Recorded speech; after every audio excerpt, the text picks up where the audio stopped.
surprising first-game setback, order has been restored in the NBA Finals. The Los Angeles Lakers are dominating once again. In Game 2, the champions lived up to prior expectations. In Game 3, they regained control of their destiny. And why not? It is two superstars against one. Shaquille O'Neal continues to be an immovable force. Kobe Bryant is arguably the most talented player in the game. Together, they have proven to be virtually unstoppable. 2 against 1. You lose, right? But what if the one is the league's MVP? What if the one has proven to be the game's fiercest competitor while carrying an entire team on his shoulders? Is it unfair? Maybe. But tonight, Allen Iverson is asked to do it again. The Sixers' title hopes are on the line.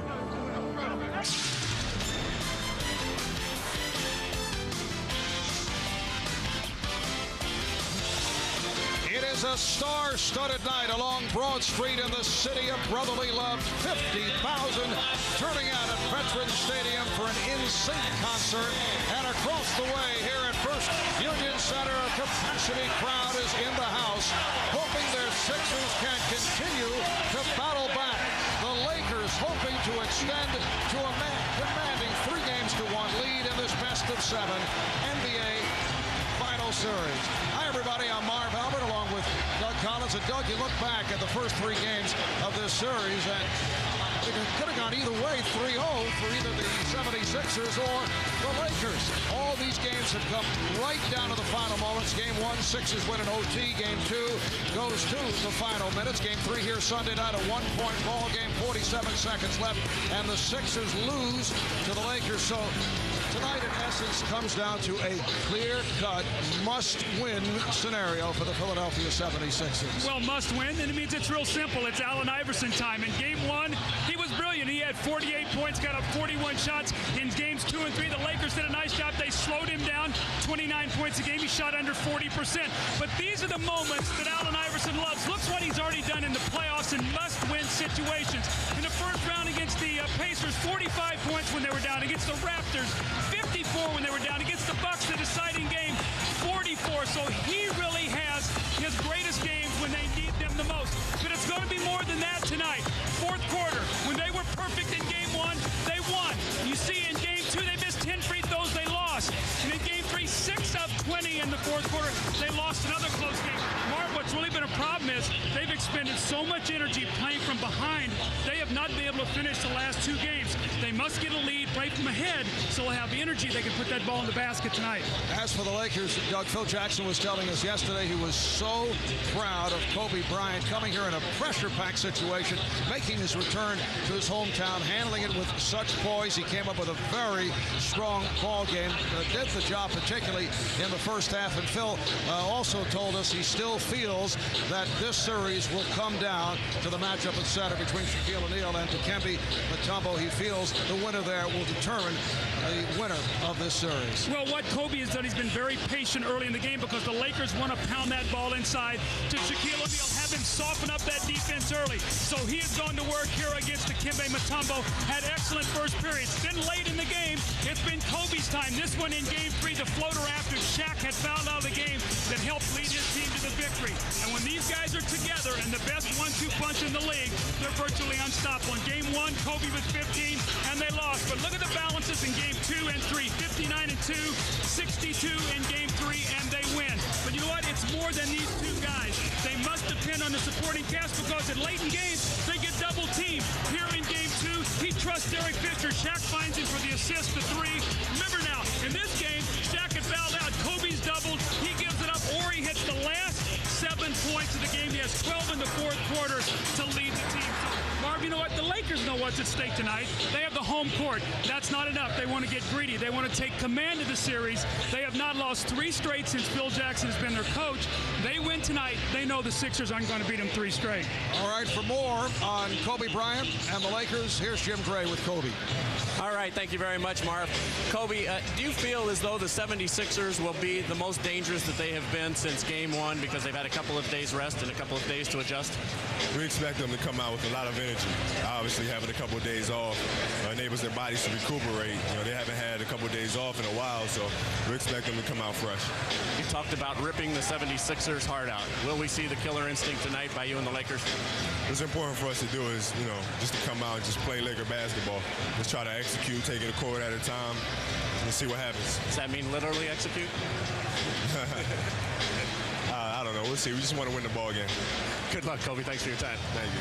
All right, let's go down to Lewis Johnson with the 76ers. All right, Jim, thanks a lot. I'm with George Lynch, who 1 month ago tonight broke his left foot in the second-round series versus Toronto, had surgery that exact night, and he was originally given a prognosis of 4 to 6 weeks.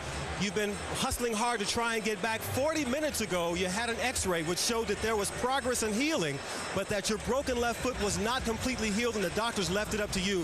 Why have you decided to play? Well, I think that I can do enough defensively to hopefully slow down Horry or Rick Fox. And, the test will be when Coach put me in the first time if I can get the job done. And Coach Brown would decide from then on should he put me back in the game. George, how do you balance out in your head the risk of re-breaking the foot versus a chance to play in the NBA Finals? Well, it's just one opportunity that, I've been in the league 8 years, and this is the first opportunity to play in the finals. You never know if it's going to come around again. And will I be able to live with myself if, we win it and I don't participate, or if we lose it and I don't participate? So it's one of those chances. I may break it again next year, during the season. So, why not break it in the finals? George, good luck. All right, thanks a lot. Marv? All right, thanks, Lewis. And coming up momentarily, it's game number 4 of the NBA Final Series. In game 3 on Sunday, Shaq and the Lakers came east. At first, it seemed as though Iverson and the Sixers would prevail once again. But then the defending champions unleashed an unstoppable combination of power and finesse. Now the Sixers once again find themselves in a familiar role. Game 4 next. Sixers president Pat Croce showing just how far he'll go to support his team.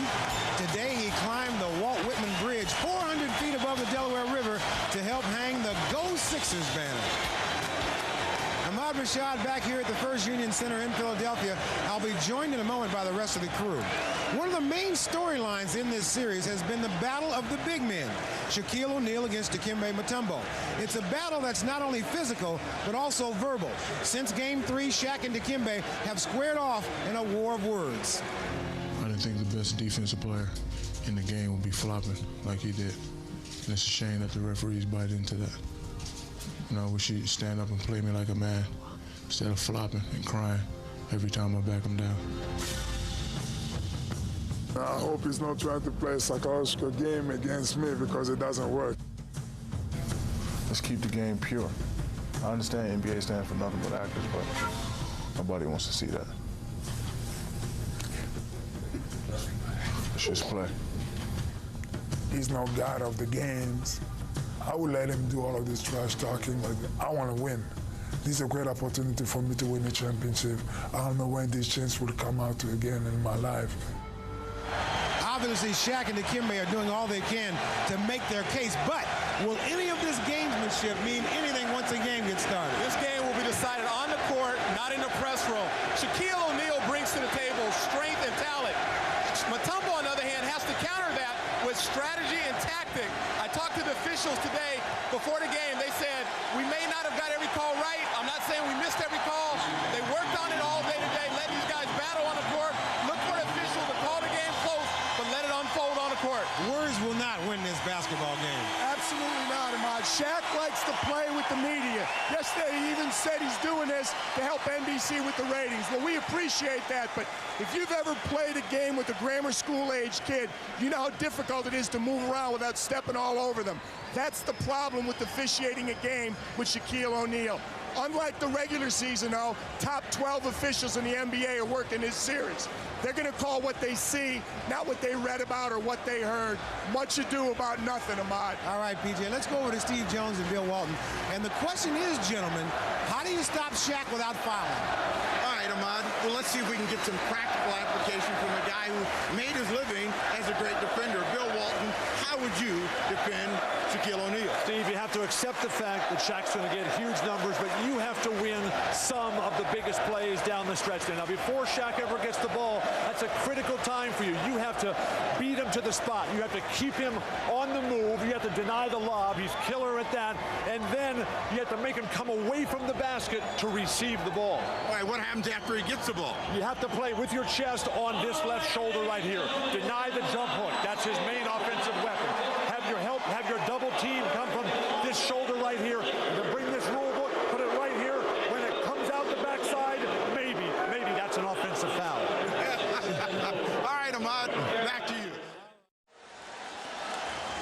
21,000 sellout crowd at the First Union Center in Philadelphia. Phil Jackson and his Los Angeles Lakers getting ready. Larry Brown of the Philadelphia 76ers hoping to tie the series at 2. The Lakers with their usual starting lineup: Rick Fox, Horace Grant at the forward, Shaquille O'Neal at center, Kobe Bryant and Derek Fisher in the backcourt. Remember, both Fisher and O'Neal fouled out in Game 3. Tyrone Hill looking to bounce back from what has been a very difficult series. Up front with Dwayne Jones. Dikembe Mutombo is the starting center. Allen Iverson in the backcourt along with Aaron McKie. There is Shaq, who incredibly has picked up 17 assists in 3 games. He's an excellent passer, Marv, and we know that one of the things out of the triangle offense, he knows where his cutters are. He knows where his shooters are, so he's very comfortable where the double teams are coming from. We see Kobe Bryant. We talked to him before the game. He was in good spirits, but it's going to be very interesting tonight with Philadelphia. Do they try to get Tyrone Hill involved in the game early, Marv? They did against Milwaukee when he was struggling. They ran a couple screen rolls, he hit a couple shots, and he finished that series strong. They really need him tonight. Tyrone Hill just 3 for 16 from the field over the first 3 games. 1 for 7 in Game 3 on Sunday.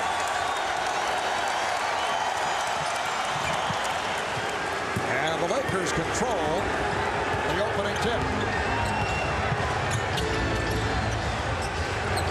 Horace Grant being played by Tyrone Hill. Here's O'Neal. Mutombo not able to handle. O'Neal does.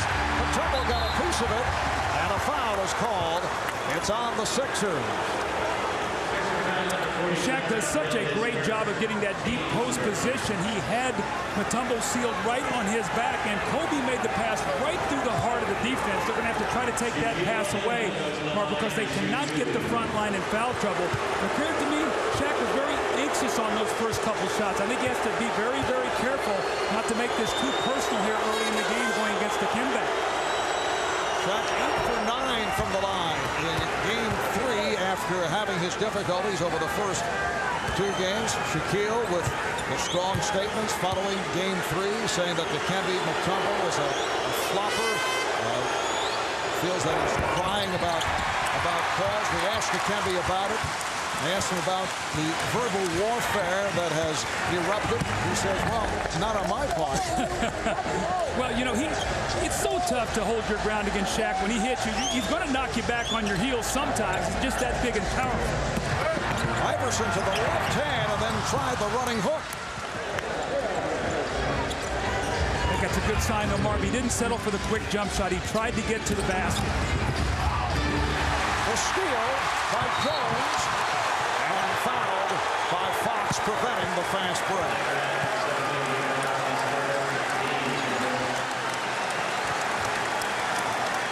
These are the kind of things that the 76ers do when they're at their best. Remember now, they've had 3 days rest, and their defense, their activity, their ability to steal the ball, points off turnovers, getting in the open court. The last couple games, they've been a little tired, and they have been slipping in those areas. Iverson getting the step. Allen Iverson with Shaquille O'Neal moving in his direction, able to go high off glass. So the Sixers with a 2-1 lead. Broken up by Iverson. Last touch by Bryant. Mark, just to follow up on that point, in Game 1, the Lakers had 19 turnovers. In Game 2, 16. In Game 3, 13. The turnovers have come down. That's where you've seen the drop-off. Those are energy statistics, and that's what Philly needs tonight. Already 2 here to start the game. Iverson over Fisher. Kobe Bryant had the hot first half in Game 3 on Sunday, then cooled off and hit a big jumper down the stretch. Fisher on a quick release. Rebounded by Jones. Aaron McKee, who's been plagued by injuries. Larry Brown saying that he feels that he's kind of run out of gas. Although he played 41 minutes the other night. Jones and Shaq on the box out. And you can feel the Philadelphia fans when Jermaine Jones took that shot. They're so desperately trying to guide it in, almost a sigh, a collective sigh, hoping, wishing that ball will go in the basket.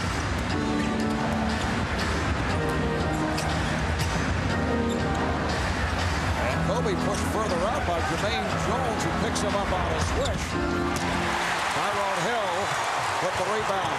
Here's Jones with Fox back. Oh, beautifully set up from Mutombo. See, the Sixers have to get some points off fast breaks. Marvin, Game 1, they had fast break points. They had 19. In Games 2 and 3 combined, only 19. They lost the thrust of their break.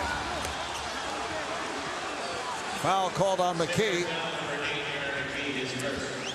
The Sixers are not a great shooting team, so you got to get some easy scores, and you do it just like this. There's your big man, Mutombo, running the floor. He beats Shaq down the floor, and you get him an easy one. Here's Rick Fox, who's been quiet. Had the excellent opening game, but has not shot well the last 2 games. Iverson is fouled by Bryant.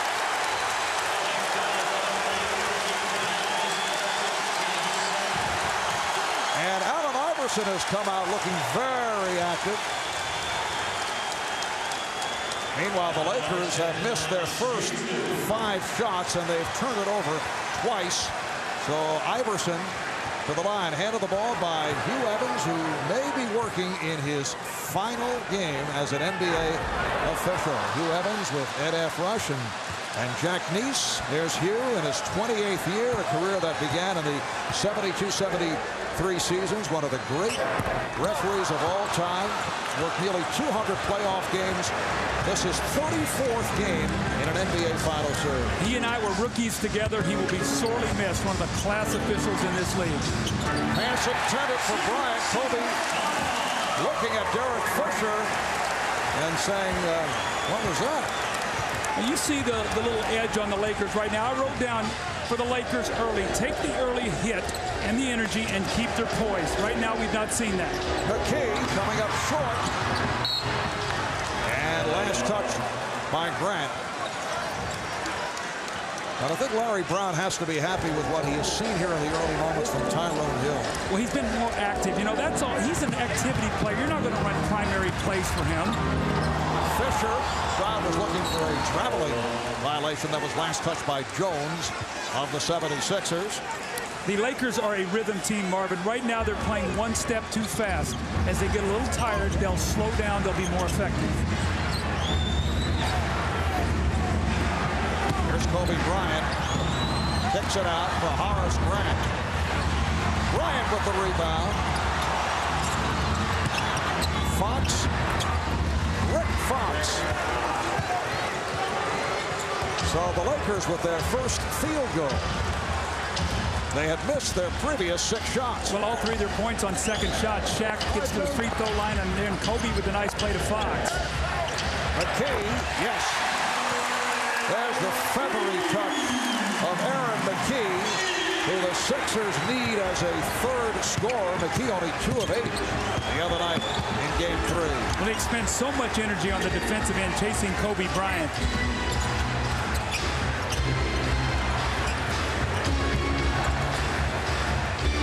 Shot clock to 6. Kobe passing on the three. Fox from downtown, and Rick Fox has relocated the tug. Well, excellent patience there, Marv. The ball goes inside. It's a double team. They swing the ball over to the opposite side of the floor and get Fox the open jumper. Game is tied at 6. We're just getting started. 5 minutes gone by. Allen Iverson now 1 for 4 here at the start. Shaq getting position. Shaquille O'Neal with his first field goal. Well, Shaq going to the finesse game early. That little jump shot, not looking for the power game right now. Perhaps aware of the possibility of those offensive foul calls as we saw here on Sunday night. McKee. So the Lakers with the ball and now lead 8-6. Well, I think that's a great observation. If Shaq were to get an offensive foul early, it might bother him after what's happened in Game 3. I think this is an excellent start by him. 6.5 remaining, first quarter. Well, Iverson from behind trying to knock it free. O'Neal rejected by Mutombo. The crowd responding to Dikembe Mutombo. Hill kept alive by Mutombo. Dikembe has been much more offensive-minded in this playoff run. Larry Brown calling for time. The Lakers lead by 2, but I think the Sixers were hoping that with an extra day's rest that they were going to be able to get up and pressure the ball. You see, they've already forced 3 turnovers, the points off turnovers. And look in Game 1 when they won. Look how big these 19, 25, and 10. These are big numbers. You go to Game 2, they drop down to 16 forced turnovers. But look, so a combined 29, combined 27, combined 14 after the big Game 1. So that is one of the things that really the 76ers thrive on, Mark. The ability to get out in that open court so they don't have to play so much half-court basketball. And you see the power of Shaquille O'Neal. It was tough for Iverson to even knock it out of his hands, but then the block by Mutombo. And Horace Grant getting a piece of that shot from Iverson, who's now 1 for 5, and the Sixers 3 of 11 here at the start. Both teams remaining the same following the timeout. Here's Grant. O'Neal. And Shaq puts it down. A facial served up on Mutombo. Well, the Lakers love to get to those offensive boards. You see Shaq has already been there a couple times. Kobe, so even though they're shooting a low percentage, they're getting multiple shot opportunities. You see the dunks. In this series, O'Neal 17 of the team 27. Lakers up 10-6. Jones off, and a pushing foul on O'Neal that set Mutombo flying. Oh, this is unstoppable. You get the ball in this deep if you're Shaquille O'Neal. I don't care if it's Mutombo. He cracks him with an elbow across the face and then just mashes the ball through the basket. And you can see Shaq, he loves that kind of moment. It's what he talked to us yesterday about, Marv, that he said, I'm coming back with a vengeance. Shaq incidentally spent part of yesterday taking an off-hours tour of the Philadelphia Zoo. He says he's visited zoos in every NBA city. As you take another look at, the elbow of Shaq. The Sixers were hoping that Shaq would walk through the Komodo dragon area, as Sharon Stone's husband did over the weekend. Shaq stayed away from that. Mutombo, and missed by Jones on the follow. Should have got 2 hands on that one, made sure he got the easy one. And Shaq does it again. Shaq's running right to the front of the rim, Mark. Anytime they have a fast break, he's going right to the front of the rim, and Mutombo is sealed directly behind him. That is unstoppable. Lakers with a 12-6 lead. Sixers have missed their last 7 shots. Jermaine Jones out of control at the offensive end. Leads to Derek Fisher. Jermaine Jones has missed 3 shots and has made a couple of miscues trying to force the issue. Mark, always say pass with flair, but not in the air. If you get up there and you turn it over, you got nowhere to go with it. That's exactly what happened with Jermaine Jones. 11-0 run for the Lakers. Iverson forcing as he draws the foul. Just wanted to get that shot up. He realized the foul was coming. When you're struggling, Mark, get 2 hands on that ball and make sure you get the basket to go down. Jermaine Jones made a great rebound, but got too spectacular. Now look right where Shaq is. It's unstoppable. When he gets there, Dikembe's head is actually underneath the basket. He could not go up without putting his hands through the rim. So Shaq getting great post position. A standing ovation for George Lynch as he made his way off the bench. And he'll come on for Tyrone Hill. The question is, how many minutes can George give the Sixers? Back from a broken bone in his left foot. We saw him earlier with Lewis Johnson. Has not played since the 13th of May, but said, hey, we're in the finals. I have to give it a shot. I'd like to check his pulse rate right now. His heart has to be racing. Bryant to the rim. Kobe Bryant. And the Lakers now lead 16-8. See, this is not what the Sixers wanted. Once again, they're down 8. They're playing from behind. Mark, when you do that, you expend so much energy. In the fourth quarter, it has killed the Sixers shooting. Eric Snow is also checked in for the first time. Mutombo with a sweeping hook. Talking with Dikembe yesterday, I mentioned that he has come a long way offensively. Is this something we can look for next season? There's no pause. He said yes. Kobe Bryant with the reverse. And Shaq will get credit for the tip. Well, what happened there? Kobe gets inside. He breaks your defense down. Mutombo comes over to block the shot, and nobody there to block out Shaquille O'Neal with another offensive rebound. 9 points for O'Neal. Iverson. Now met on the switch by Bryant. Iverson. And deflected out. Last touch by the Sixers.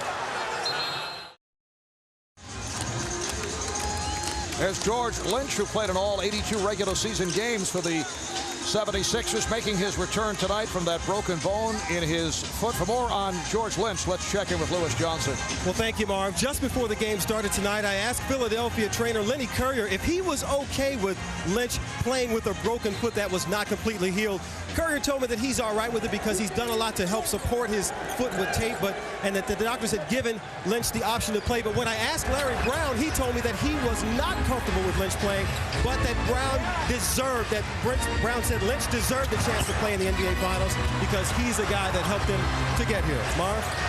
All right, Lewis. George Lynch, a one-time member of the Lakers. Shaq's pass picked off by Lynch. Snow with a 4-on-3, but the Lakers cover it well. And the Sixers have to regroup. There's McKee working on Bryant. Nowhere to go. And a 3-second violation is called. Goes back to the subject of George Lynch. Played 3 years with the Lakers, then 2 with Vancouver. It's his 3rd year with Philadelphia, but George, as it turns out, instrumental in the Lakers being able to sign Shaquille O'Neal. Yeah, they had salary cap space available. Speaking of Vancouver, they traded for George Lynch and Anthony Peeler, and that enabled the Lakers to free up cap money to sign Shaq. Here's Shaq. Oh, it's put home by Bryant. This time it's Kobe Bryant on the follow of a Shaquille O'Neal shot. Well, the Lakers are not shooting a great percentage, but they have, I think, 5 offensive rebounds now already, Marv. 7 second chance points, so +7, the lead +10. Iverson, yes. It's only a second field goal, 2 of 7 for Allen Iverson. Shaq getting down court and is fouled by Mutombo. Impressive move by Shaquille, who runs the floor so well. Just watch Kobe Bryant. George Lynch, I don't know where he was going on that play. He steps up, he had Kobe. Kobe just slid right in behind him, and now Allen Iverson working so hard. He comes off the little bump screen. Now watch Shaq. He's just going to release as soon as Iverson takes the shot, and he just beats everybody down the floor. So one of the things the Lakers are doing, Marv, when Iverson takes a shot, whoever is guarding him just runs out down the floor, and that's the kind of position that we've seen Shaq get the entire first period. Well, Shaq is now 1 for 3 at the line. Last game he appeared more comfortable at the free throw line with his personal coach, Ed Palyavinskis, flying here to Philadelphia this past Saturday. But once again, he's fallen off. Well, he said what he wanted Shaq to do when he was dribbling to bend his wrist because it would make him think about bending his wrist when he was shooting the free throw. Shaq said that really helped him. Iverson weaving his way. Beautiful driving hook by Allen Iverson. Lakers up by 6 with a minute left in this first quarter. Allen Iverson's got to have some help, though, Marv. He, you said it in the open, 1 out of 2. He can't beat 2 guys. He's got to have somebody give him some help. Horace Grant from Kobe Bryant on a pick and roll that caught the Sixers. See, Mutombo was the guy that's supposed to rotate over on that play because Horace Grant was rolling, but he's so afraid to leave Shaq and leave him wide open underneath the basket. Iverson. Allen Iverson trying to set it up with a crossover. Could be a 2-for-1 here for the Lakers. Nice play by Snow to strip Bryant. Here comes McKee. And his pass a little late. He really should have given the ball up quicker to Iverson, but went 1-on-2. The Sixers are playing frantically on offense, and they're not executing. As a result, they're not getting good shots. They've dug themselves a hole once again here, Marv, in this first period. Final seconds of the first. Bryant for 3. O'Neal. He was looking for a foul call, did not get it. Appealing to the official, Ed F. Rush, but that's the end of the first quarter. We are back in Philadelphia. Marv Albert with Doug Collins. Doug, you were mentioning earlier how important it is for a team like the Philadelphia 76ers going up against the Lakers to play with the lead early on. Well, they're so short-handed with all the injuries, but in Game 1 they led for almost 30 minutes. At one time they led by 15. In Game 2 they trailed by 13, and Fisher hit the big 3 to close that game out. And then in Game 3 they led only 3 minutes and 41 seconds. They trailed by 13 in that game as well.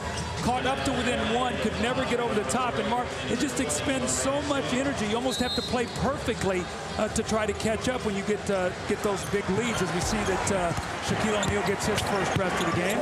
Ryan Shaw has checked in for the first time, along with one of the Lakers' heroes from Game 3, Robert Horry. So Horace Grant operating at center against Dikembe Mutombo goes right at Grant. Well, if you're going to rest Shaq, you might as well go inside to Dikembe Mutombo. That's a powerful move. Sixers gambling now defensively. Iverson trying to slap it away from Horry. Second quarter underway, and the Lakers lead by 6. Roger Bell, who just checked in at the start of the quarter, called for the foul on Kobe Bryant. See, Dikembe early in the year could not turn back and spin back once you cut off that left shoulder. Now he's getting a little drop step. So he's getting a little variety in his game, not as predictable. And when you have a little variety, then you get some good opportunities. Shaq right back in the game. Yes, yeah. 35 seconds plus the time between quarters. Right. So Shaquille is back. Horace Grant sitting down. Bryant not pretty, but able to finish. See, he splits that gap so beautifully. I remember Mark Price used to do that so well when he and Brad Daugherty play that screen roll. That big guy didn't close that gap down. He would shoot right through and get right into your defense. That's exactly what Kobe did. Kobe has 6 points. He's hit 3 of 6 from the field. Here's Bell. Mutombo. Yes! Dikembe Mutombo with the baseline jumper. Why do I always sound incredulous when he hits that medium-range jump shot? Because you haven't seen it enough yet. But if he keeps doing it next year, you will not be incredulous. What you're saying is when he's hitting those shots over Popeye Jones, the Heidi White. If I hear you talking about it, Marv, I'm coming after you. Ryan Shaw with 5 on the shot clock. Out of 3. And a 3-second violation was called on Shaquille O'Neal. When Larry Brown goes to that smaller lineup, when he gets Roger Bell out there with Iverson and Snow or McKee, they put so much more pressure on the basketball. This is when really they can get that energy and that heat turned up on defense. See if they get themselves back in the game here. 76ers in possession, now trailing by 6. Lakers have led by as many as 10 points. Iverson with the step back. He's been off. Rebounded by Shaw. Snow with the hustle and last touch by Horry. What a play by Eric Snow. He has really been the one guy off the bench that has not only scored, but has been terrific defensively. Eric Snow, not a great shooter, but has hit big shots throughout the playoffs. These are the kind of hustle plays that a coach loves. Get down there on the floor, give your team another possession after Brian Shaw threw the ball away. And a high number of turnovers committed by the Lakers. That is number 7. Iverson beating Fisher on the overplay and then fouled by O'Neal. Shaq came out to help. No, they said Brian Shaw. At first, the call appeared to be on Shaq. Brian Shaw picks up his first. Now the game plan is make Iverson work. Bump him, frustrate him, try to put him down on the deck, make him get up, and don't give him anything easy. Now, Mark, we saw the other day at the free throw line, he was so hyper, he was jumping all around. He missed too early in the game. Calm yourself down, get into a nice rhythm, get yourself on balance, just like that, and you'll have good success. Right? You get those feet moving, you won't have success. Iverson is 4 for 6 from the line. Ball with the steal. Iverson. But Jack Neese says, come on back. And apparently, it will be Laker ball. The ball was not officially put into play. I think Raja Bell got the steal, but I think he slid out of bounds when he got it right there. He got his toe on the line, very close. You see, Marvin, you get to the free throw line and you're Philadelphia. It's such a big part of their offense because look where their defense is now.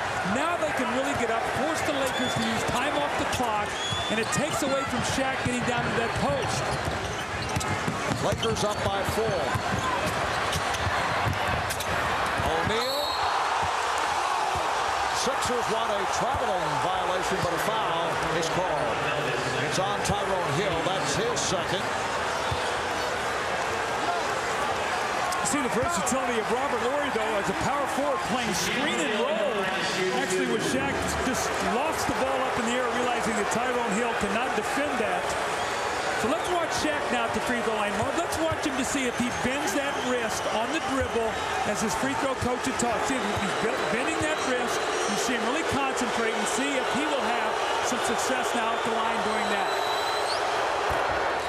Well, he line drives at home. Shaq now 2 for 5 from the line. Here comes Matt Geiger replacing Tyrone Hill, who continues the struggle. Parting conversation for the official Ed Rush. 10 minutes for Hill. Committed 2 fouls, did not score. And Matt Geiger, who has been a contributor despite the fact that he is playing hurt, on the floor for the first time. Geiger said if it's not the NBA Finals, he will not be playing. Well, he came in the game the other day, did a nice job, hit a couple jumpers, but got 3 quick fouls, only played 5 minutes. And a blocking foul on Shaw, stepping in the path of Iverson. That's the second on Brian Shaw. Let's go over to Jim Gray.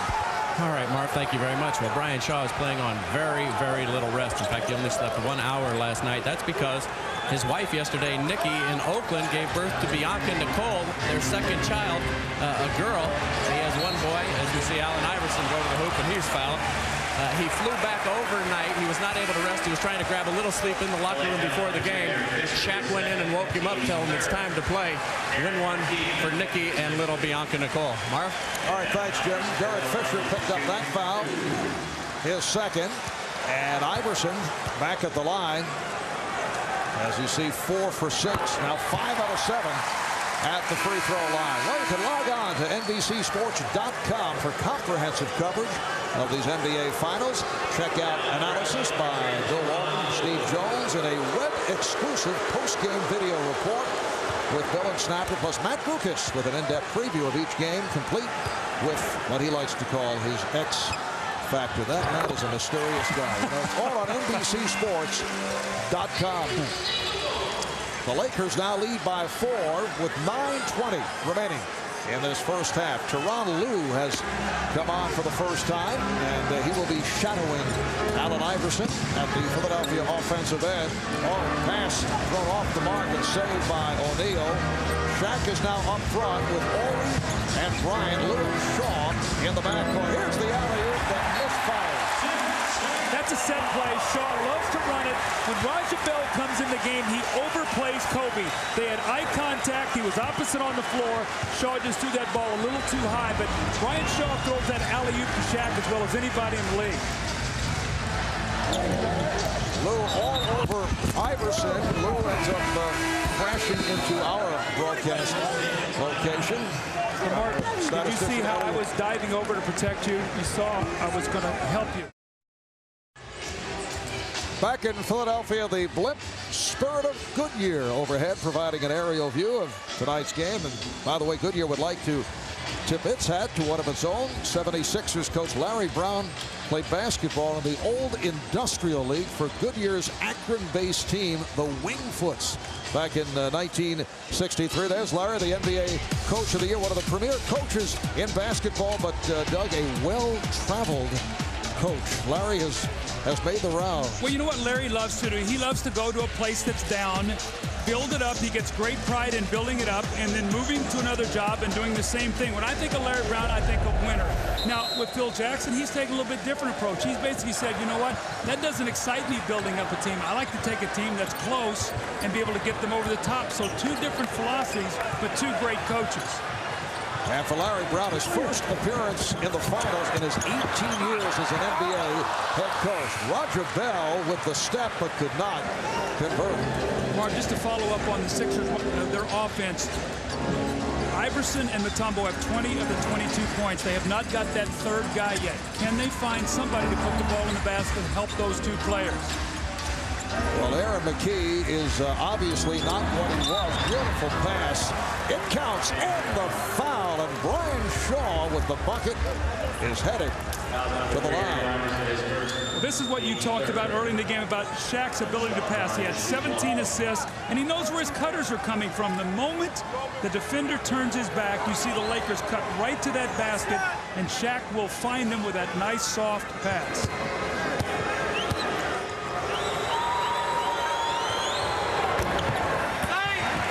Geiger able to haul it down. So Geiger is up front with Mutombo and Bell.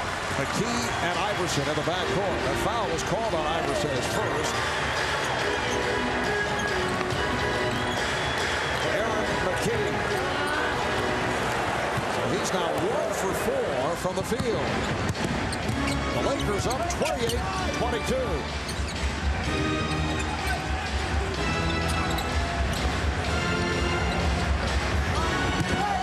Iverson over the help, looked like a travel, and you can hear the reaction from the crowd. Little drop step move by Shaq, who's complaining about the Georgetown products, Patrick Ewing and Kevin Mutombo and Alonzo Mourning. He calls it the Georgetown Gallop. Well, Shaq has picked up that move. Matt Geiger hitting on his first field goal attempt. Well, that's why he's got to stay on the floor now. He struggles with the quickness of Horry, but he needs to be able to make some shots for this team. Kobe Bryant stretch. Good play by Bell. Iverson pushing it. Oh, with a terrific play to slap it away. Here's Bryant. And fouled by Iverson. Look out. Iverson very upset and actually runs down court just to get away from the officials. The pursuit of the basketball by the Lakers forced the turnover in the open court, and once again Kobe 2-on-1 on the break. Kobe now has it. He's back there with Shaq. Iverson trying to catch up, gets called for the reach-in foul. Looked like the Sixers might have had a breakout. They turn it over and the Lakers come right back the other way. Allen averting, saying a bit too much to the officiating crew, so he looked to just get out of the way. That was the second foul. O'Neal, Geiger with the rebound.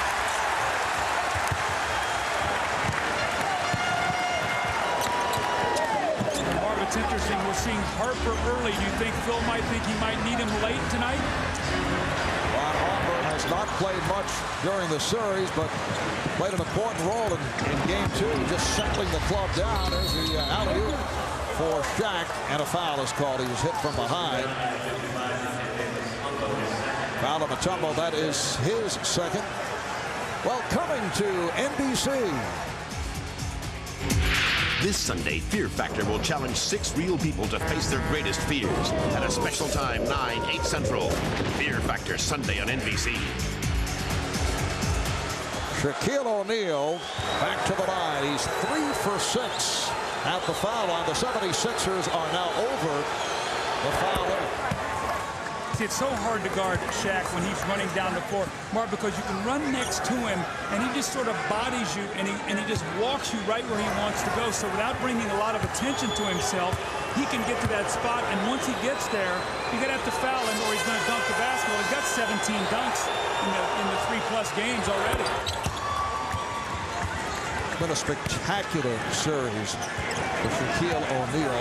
Neely came up with a quadruple double in game 1 of that overtime loss to the 76ers. There have been only 4 quadruple doubles in the NBA. They did not keep that stat to the early 70s. There has never been one in the NBA Finals. Snow rejected by Horry. The Lakers are playing some serious defense, Mark. The Sixers only 24 points. We've played a quarter and a half. Harper wide open. And it's a goaltend. The basket will count. You get a sense the Sixers are starting to look around like, Coach, we need some help. We need some help here. And you know what? Larry Brown knows that look. He's going to call a timeout and try to get his team together. Well, we still have almost 6 minutes to go in the second period. Look at these numbers. Shaq on the way to another big night. But you see the team leaders, all 4 different in all the categories for the Sixers. But look at this, the leader in assists, Shaquille O'Neal. Well, let's show you why. When he catches that ball in the post, he's looking for cutters. And with Aaron McKie is thinking about, I'm going to double team.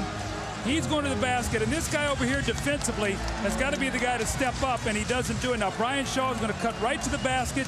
You see Shaq is looking over everywhere. He says, where is the double team guy? Okay, so it's Aaron McKie.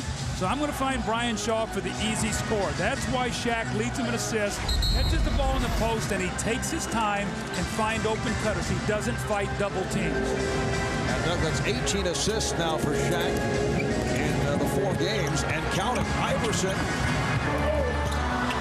Geiger with the recovery, and he's fouled. Allen Iverson only 3 of 11 from the field. Kobe Bryant picks up the personal. That's his second.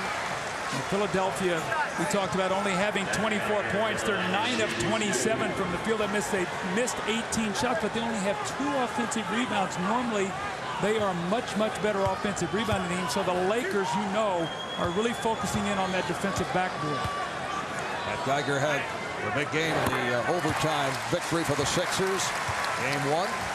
Don't forget, coming up at halftime, stay tuned for a special live performance by the Grammy-winning trio, Destiny's Child. At halftime, Matt Geiger cuts it to an 8-point Laker lead. Iverson with some light pressure against Tyronn Lue. See, the Lakers are using Shaq as a pressure release. They know Mutombo will not come out, so they bring him all the way to the hash mark to be able to catch the basketball so they don't have to dribble so much. Here's the double on Shaq. Oh, nice pass. Harper with the bucket, and he is fouled. Harper cutting to the basket. And again, we saw on the double, that was actually a triple team.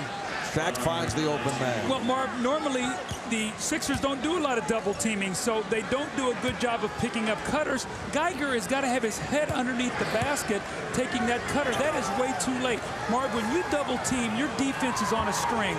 When one guy goes to double, the other guy steps up to take his spot, so that cutter cannot get there. They have been slow the entire finals.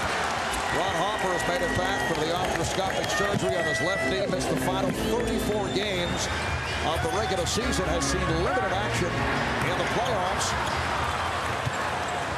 Funny, the other night, game 2, Phil Jackson looked down the bench and said, Ron. And everybody looked around. Harper was puzzled.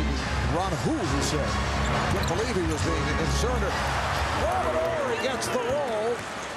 It's a 14-4 run for the Lakers. So Horry, who has been devastating from three-point land, hits from downtown on his first attempt. Iverson, Mutombo, it counts, and the foul. Well, finally an offensive rebound. If you're going to miss shots, you've got to get some of them back. We just talked about they only had 2 for the entire game on 18 misses. Finally, Mutombo is able to get the rebound. The reason he does is look at all the congestion and traffic. Really 3 guys around Iverson, and Mutombo just a little bump against Shaq. And then the nice finish. So, you know, Mutombo is playing well. Iverson's getting a lot of shots. He's not shooting a high percentage. But other than that, they cannot find any offense anywhere, Marv, right now. They have dug themselves, once again, a 12-point hole. This has really hurt them in the last couple games. Mutombo at the line for the first time. 3-point play for Dikembe. The Lakers 40 and the Sixers 29 in this game 4 of the NBA Final Series. Lakers up 2-1. Desperation game for the 76ers, who do not want to be down 3-1 with game 5 here in Philadelphia on Friday night. Harper fielding it for 3. Ron Harper. He has that Laker bench up cheering. Ron Harper has done a tremendous job. 8 quick points, 3 for 3 from the field, plus defensive pressure. Well, if you're going to double team, somebody's going to be open, and Shaq knows where everyone is. Look how hard the Sixers have to work. Every shot contested, the ball knocked loose from behind. And it was Harper who got a piece of it. Lakers looking very confident. A 14-point lead with just under 4 remaining in this first half. Here's Kobe working on Hill. He thought he was fouled. Lou for 3. Yes! Tyronn Lue from downtown. And the Lakers lead by 17. Larry Brown will talk it over. The Lakers have had other thoughts on that matter. They have come roaring back. Remember, in game 5, the Sixers overcame a 16-point Milwaukee lead and gutted out an 89-88 win here in Philadelphia. Iverson. Allen Iverson now with 14 points, and the Lakers lead 46-32. Kobe Bryant sitting it out. Rick Fox is back. He's up front with O'Neal and Horry. Hopper and Lue in the backcourt. Here's Shaq. And Snow is hit side of the face. Hit by Horry. Snow is all right. Well, when they need a basket, they're going to go to Allen Iverson, and look how hard he has to work. He goes in and takes a very difficult shot over Shaquille O'Neal, but again, Mark, somebody's going to have to give him some help. They only have 31 points here in the first half. Remember now, in game 1 of this series, they came off a very difficult, emotional 7-game series, fly cross country, and had 56 points in the first half. 25 less right now with about 3 to go. So the Lakers defense starting to lock into exactly what they want to do, especially against Iverson, and make him work hard. Eric Snow way off on that first attempt. Both teams are over the foul limit. One of the major reasons why the 76ers have captivated fans around the country. They have been a team that has continued to bounce back from adversity. They're facing a major test right here. Down by 15 with 2:40 remaining in the half. O'Neal, Lynch came over and picked up the foul. Trying to cut the path to the rim of Shaquille O'Neal. For Lynch, it is his first. You know, it's sort of amazing when you watch the Lakers. They hit enough timely shots to where you get nervous about double teaming. And then when you play Shaq straight up, he gets in and powers the ball to the basket. So those shots that Horry and Lue and Harper hit are so timely because now you're worried about double teaming, and then Shaq goes to work. Tomorrow night at 10, 9 Central on MSNBC. Tune in for a special Headliners and Legends featuring Michael Jordan with his airness mulling over that possible comeback to the NBA. Matt Lauer looks at the events leading to his first retirement and at the unprecedented endorsements that have made him a celebrity icon, transcending all of sports. Headliners and legends, Matt Lauer featuring Michael Jordan tomorrow night at 10, 9 Central on MSNBC. I guess they'll have to have an addendum. Absolutely. To that Let's hope. November. Let's hope. Snow. Eric Snow able to go glass, and the Lakers now lead 47-33. Sixers now looking to apply pressure, and Horry did not like what he saw in terms of the pressure from Iverson, and Robert Horry is hobbling back to the bench as the Lakers take a timeout.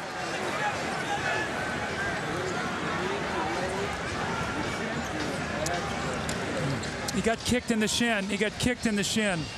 Yeah. Right there. He got kicked in the shin. That's all. No, I'm going to hyper that. I'm going to give a. He either has a torn Achilles, or he ruptured a quadricep, or he sprained an ankle, or he's got a hurt shin. We're going to go over to find out right now from Jim Gray.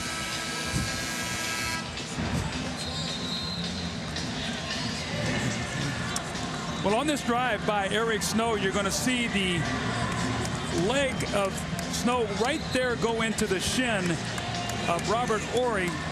Shook him up enough that they took a 20-second timeout. Gary Vitti looked him over, and Robert Horry will be coming out of the game. But right there you see the blow to the leg. And that's the strength of Eric Snow. Look at him continue to power that ball to the basket. He's like a running back in football. He just gets there and he just puts that body on you, seals you, and has the ability to finish at that basket. Very solidly built, 6'3", 205 pounds. Now Lynch will sit down. Aaron McKie is back. Roger Bell also back on the floor. Again, pressure by the 76ers.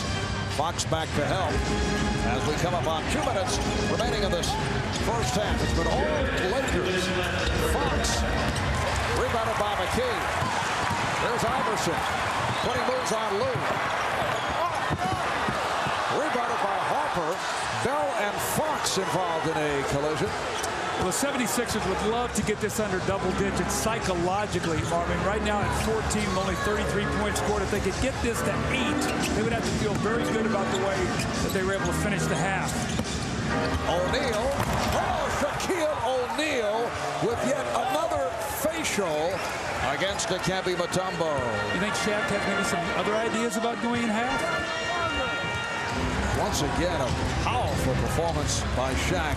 He has 18 points, 10 rebounds, 3 assists. And Jack Neese with the call. That's 2 on O'Neal. Look at Shaq now. He's going to spin. His ability to handle the basketball. He's underneath the basket, and he just powers himself back into the picture. Shaquille O'Neal, when he starts getting that little smile on his face, he knows that he's got the ball where he wants it, and then nobody can stop him, regardless of whether it's Dikembe Mutombo, who's the 4-time Defensive Player of the Year. You know, Shaq's been giving all that verbiage. You know he respects him, but he loves these kind of challenges, Marv. We saw it in game 1 of this series. He had 44 points.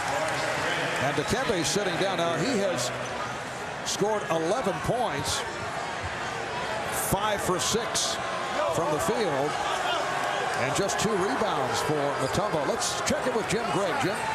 All right, thanks, Mark. Robert Horry asked to come out of the game. He has sustained a contusion of his right shin, according to the Lakers training staff. They will look at it at halftime, and they believe he will be able to continue in the second half. Mark? All right, thanks, Jim. Horry taking that shot inadvertently from Eric Snow, who was driving along the baseline. So the Lakers now lead 49-35. Once again, a brief rest for Shaquille O'Neal with a minute left in this first half. There's Harper, left wide open. Snow, eludes Lou and draws the foul. There's that power once again of Eric Snow, but when the Sixers can get the ball out and run, they have some of these opportunities. The Lakers were scoring at a high percentage. The 76ers taking the ball out of the basket and playing against a set defense, but anytime they've been able to do this, they've had some success. Eric Snow missed his first 2 free throws.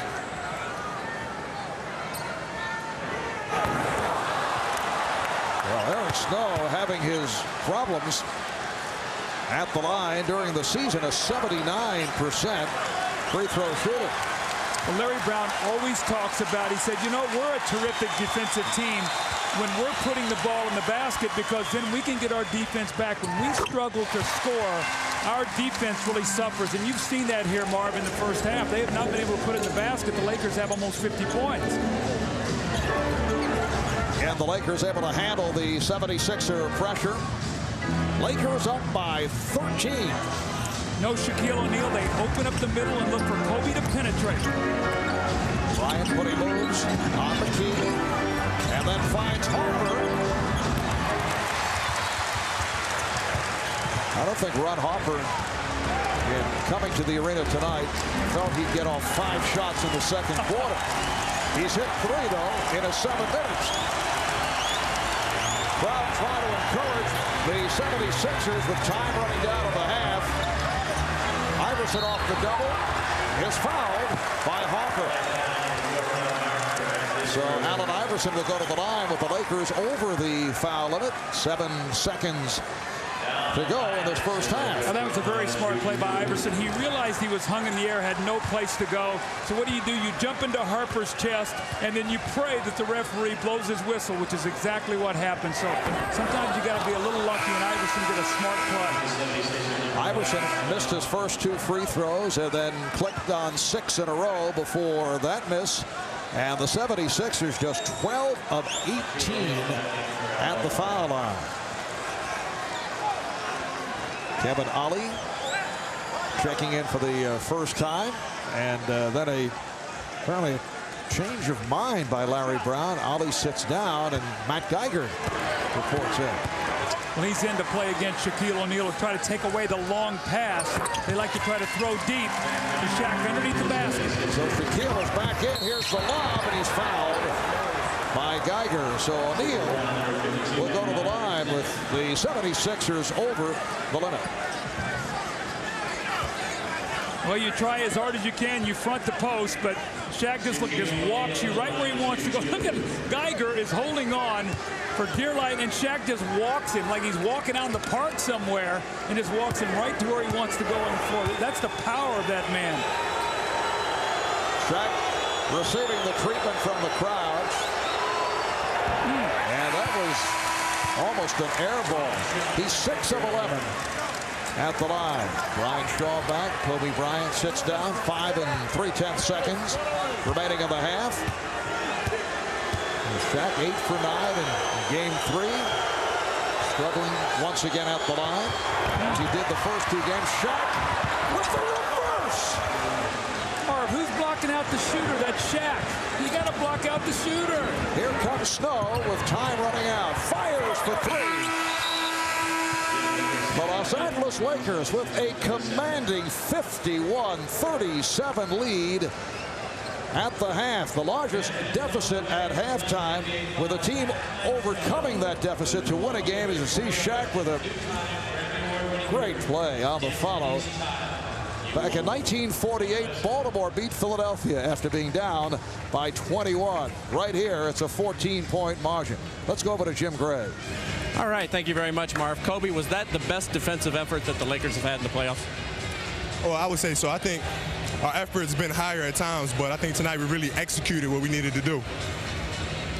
The easy baskets. Are you surprised that you guys have been able to find the cutters so easy? Teron, Lou, Horry, everybody seems to be getting involved. Harper. Well, I think the credit goes to our coaching staff for preparing us. You know, they prepare us so well. We know where the gaps are going to be before they actually open up. All right. Good luck in the second half. You're still talking about execution. Thank you. All right, back to you, Marv. Back in Philadelphia, Marv Albert, Doug Collins, Jim Gray, Lewis Johnson working the sidelines. The Lakers with a 51-37 lead as this third quarter gets underway. The Lakers 10 of 15 from the field in the second quarter, and they have killed the Sixers off the boards to the tune of 26-15. Well, Marv, the 76ers have missed 29 shots, only 3 offensive rebounds, 2 second chance points, and they start the game out here where they or the second half of the turnover, but the areas that we talked about they had to improve in. They have 4 points off turnovers, 3 fast break points, 2 second chance points, and the Lakers' second leading scorer is Ron Harper tonight with 8 points. Larry Brown going with Roger Bell instead of Jermaine Jones to start the second half. Nice pass by Shaq. Grant. Rebounded by Mutombo, only his 3rd rebound of the night. So it's Iverson and McKee in the backcourt. Mutombo up front with Hill and Bell. And Iverson is fouled by Fisher.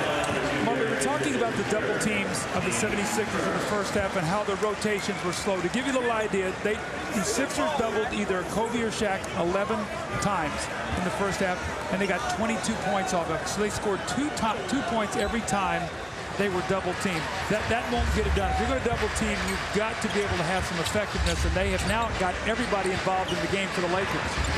Shaquille O'Neal with 3 assists. Kobe Bryant did not look to force the issue.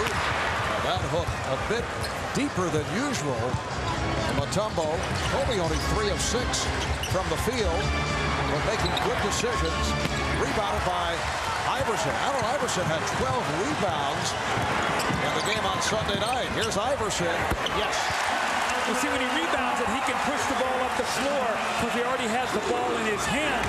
That creates opportunities. It's tougher for them to corral him or double team him. 51-39 Lakers. Trying to take a 3-1 lead in this best of 7. 76ers in a desperation scenario looking to tie the series at 2. Game 5 here in Philadelphia on Friday. Iverson for 3, but away from the ball, we get a whistle. Well, Tyrone Hill moved on the screen as he was setting the pick for Allen Iverson. Larry Brown is upset at Tyrone Hill because he's not holding his screens.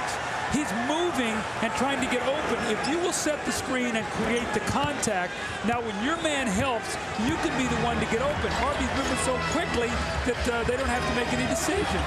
Here's Fisher from downtown. Derek Fisher with his second field goal. He now has 5 points. We were talking with Sixer coach Larry Brown about Tyrone Hill prior to game 3, and he was upset with Tyrone at that point for the same reason, not holding his screens. And a foul again on Hill. Tyrone Hill with his 4th. Well, you can just sense the frustration. He has so much anxiety. He wanted good things to happen. Now he's going to get a delay of game warning. So he's had 2 fouls and a delay of the game. That's just an easy call, a push in the back. What you've got to do is seek the open area. Larry Brown talked to us about that the other day. He said in the Milwaukee series, there were so many double teams, he could go to the boards. In the LA series, that's not the case. He's got to find the open area. Larry Brown with a decision, staying with Tyrone Hill. Iverson is called for the trip, although there are not many options. Jermaine Jones, second-year player out of Georgia, did not play well in the first half. George Lynch is available, but certainly limited coming back from the broken foot. Well, you can see Allen Iverson as he steps up to try to close out on Fisher. He accidentally trips him for the foul. O'Neal. Beautiful turnaround by Shaq, who has 22 points. The Lakers back up by 17, matching their biggest lead of the game. Brown getting impatient. Iverson lost it. Fisher with a good play.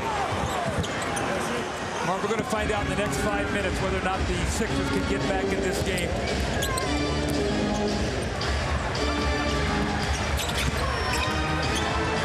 Roger Bell got a piece of it. No backcourt violation because Bell deflected it. Here's Kobe. Allen Iverson only 5 for 15. Nice lead for Bell, who is tripped up. Well, that's just what they need now. It looks like Roger Bell holding his left ankle. Gosh, with all the injuries, he's one guy who's been healthy and given them some energy off the bench. Starting here in the 3rd period in place of Jermaine Jones, trying to give them some speed and quickness.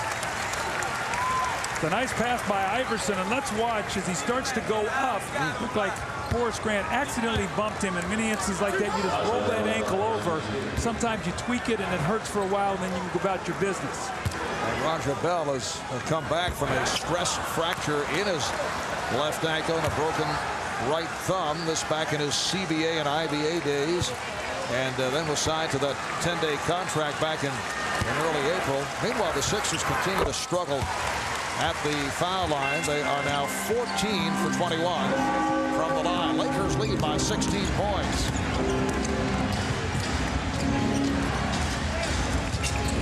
Rick Fox handling against Aaron McKie. Matt Geiger making his way over to the scorer's table. Here's Fox getting the step. And back comes Iverson. Played well by Fisher and then draws the double. Iverson trying to split his way through, and then the pass thrown away, but Grant not able to hold on. So the 76ers will maintain possession. When Iverson gets down to that baseline, you can see, Marv, they're building a wall against him. You got the out-of-bounds line, and they're chasing defenders and give him no outlets. That time he was very fortunate that that pass was not picked off. Looks like a technical foul has been called on Allen Iverson. Iverson had something to say to the official, Jack Neese, and is hit with the tee. Kobe Bryant will shoot it. And we saw Derek Fisher talking about playing against Allen Iverson. You know, Fisher's one of the best in the league, as we see Kobe miss the free throw, at drawing the offensive foul. But he said it's very difficult because it's tough to play the angles and the speed on Iverson. But look how they wall him in. Look at this right here. Look at this. The three defensive guys, and here's the out-of-bounds line. There's absolutely no place for him to go. Gets hung in the air. Horace Grant steps out of bounds. So you can see the game plan. Get him on that baseline and smother him. That's the third technical foul of the series called on Iverson. Eric Snow is back. He and Iverson in the backcourt off the double team. The foul called on Rick Fox. That's 3 on Rick. When you have guys out on the floor struggling, it gives the Lakers carte blanche to be able to run and trap Iverson. That's why they so desperately need that 4-man or 3-man, somebody to step up and make a shot. They're just leaving the man and going to trap Iverson.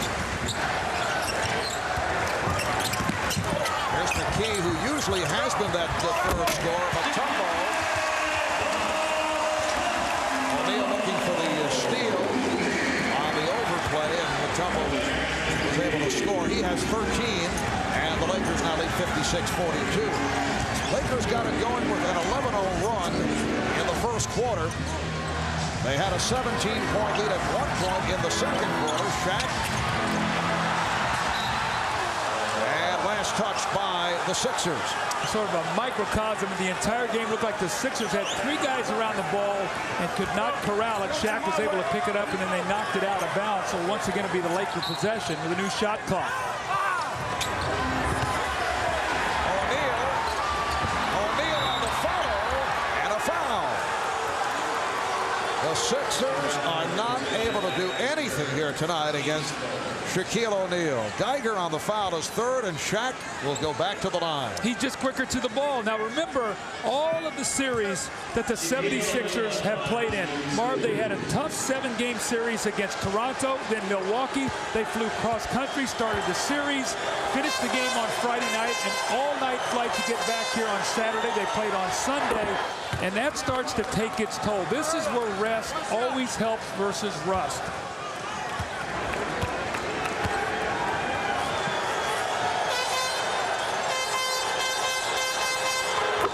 Well, Shaq now has the touchdown, 8 for 14 at the line. This is a Laker team that won 19 in a row, lost the opener of this series in overtime. That stopped the streak as they try to run the table in the postseason. Iverson way off. Mutombo. And the Lakers now lead it by 14 points. But overall, the Lakers have won 21 of their last 22 in an amazing turnaround following the All-Star break. Phil, all season long, was looking for some momentum. Did not get it until they won the last 8 games of the regular season and came roaring into the playoffs as now Fisher starting to get it the touch. But remember last year, Marv, they had stretches where they won like 16, 19, 11. They had like 3 stretches where they won 47 total games in a row. Nothing like that this year until they finished up with 8 in a row. Matt Geiger with his second field goal. Lakers 60 and the 76ers 46.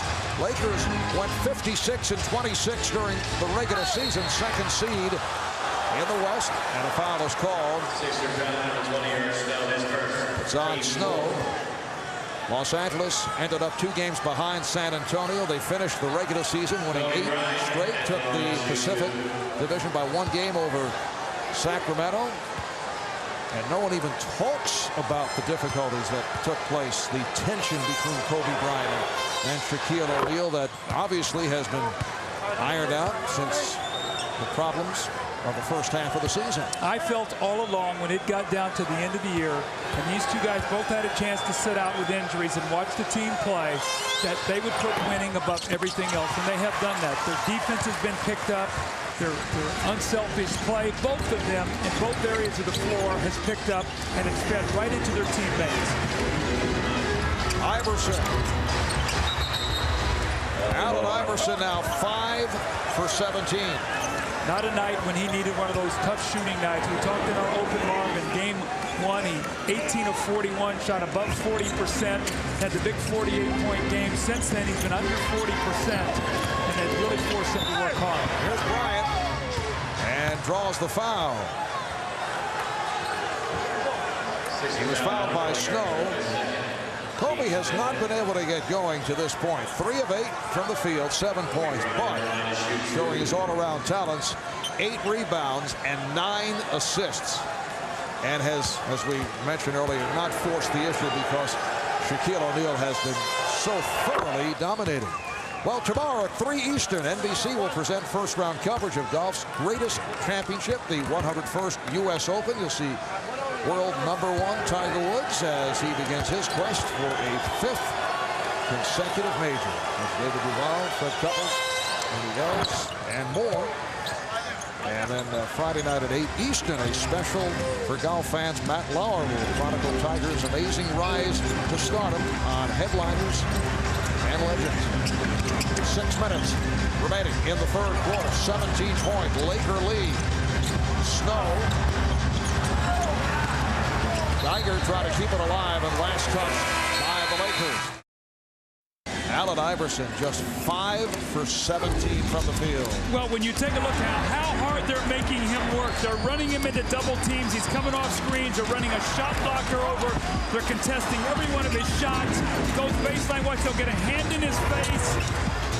Try to keep him off that free throw line, and anytime he penetrates, you see 1-2 guys getting hands in his face to contest every shot. And when you go back through this series, you're going to see tonight 5 of 17. But Marvin, the first half of game 1, he was 11 for 24. Since that point in time, he's 34 for 93. They really have locked into him and forced him to take tough shots. He is on pace to break the NBA Finals record for most field goal attempts in a series. Mutombo. In a 5-game series, Jerry West has the record 139 shots. And Iverson right now with 117, including the 17 this evening. 63-48. Los Angeles on top with 5:20 left in the 3rd quarter. Rick Fox for 3.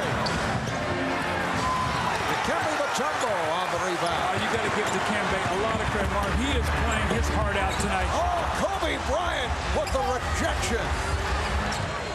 Dikembe has been terrific. He just has not had much help. Iverson is cold, and nobody else. Aaron McKee, nobody can find a way to get the ball in the basket.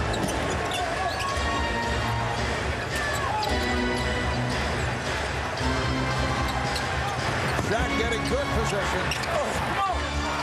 And again, Mutombo on the rebound. Iverson. Hesitation move by Iverson. Look out. Shaquille O'Neal and Matt Geiger getting involved. And the foul on Geiger, his 4th. Well, once again, Iverson gets around Fisher, but watch right here at the last minute. Watch Horace Grant come over, force him to double clutch that shot and take a much more difficult shot. Geiger over the back for the loose ball foul. But, Mark, every shot that Iverson's taking, either a big guy, somebody's running at him. Sometimes he has 2 guys getting a hand in his face. He is not getting anything easy all night long. Sixers just 17 of 47 from the field, 36%. The Laker defensive effort has been just outstanding. Well, normally, if the Sixers miss that many shots, they'd have a lot of offensive rebounds. That has not been the case. The Lakers have done a terrific job on the defensive board, so they've forced them into tough shots. They have only 4 offensive rebounds.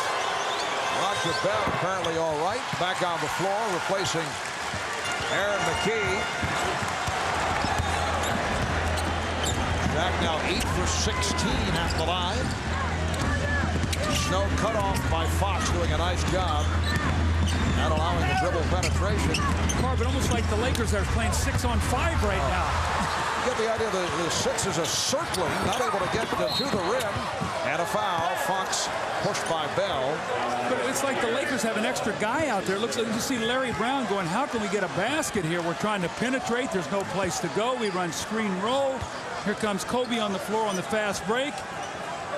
Rick Fox almost makes a tremendous shot here, but he will go to the line to shoot too. But you got to credit the Laker defense. So much is talked about Kobe and Shaq and the offense, but this stretch they have played in the playoffs has been done with tremendous defense. They won the championship last year with defense and rebounding, and if they win it again this year in the playoffs, that's why they'll get it done.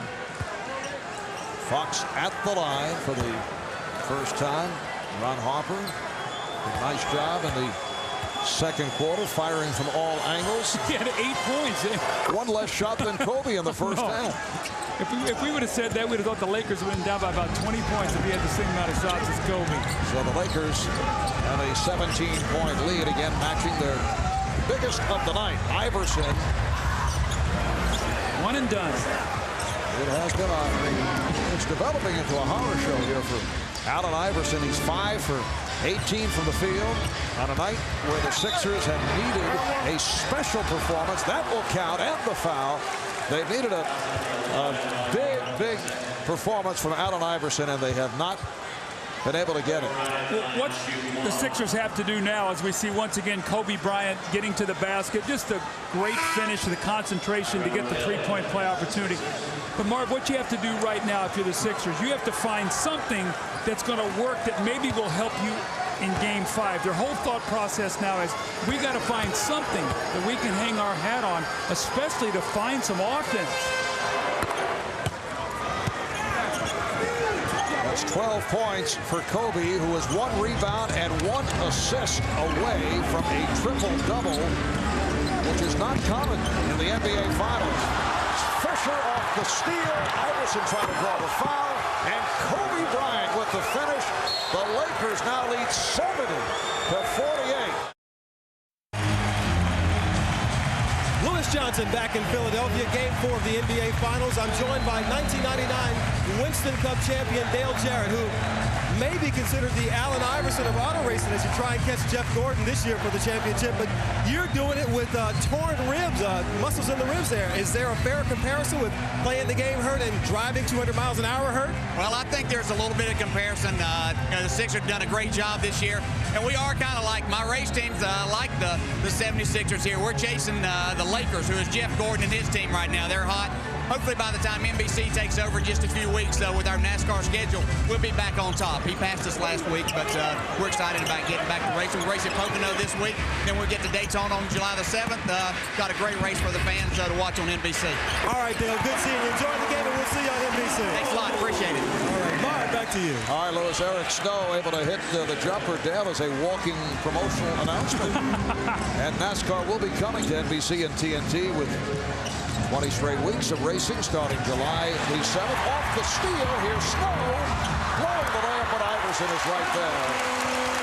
We have seen very few spurts by the Sixers, 4 unanswered, and that's a big deal the way things have been going here for Philadelphia. Well, Phil Jackson's going to immediately go to Robert Horry, not happy with a couple turnovers, but when you got Shaq, you can go right into the post and you can quiet the crowd. Once again, as it just seems like the Sixers just have not been able to find any answers for any kind of defense, either against Shaq, the double teams, or anything. Lakers up by 20 points with 2:20 remaining in the third. As Tyrone Hill will just check back. It counts, and the foul. Tyrone Hill, who has had a very critical time in this series. We'll head to the line.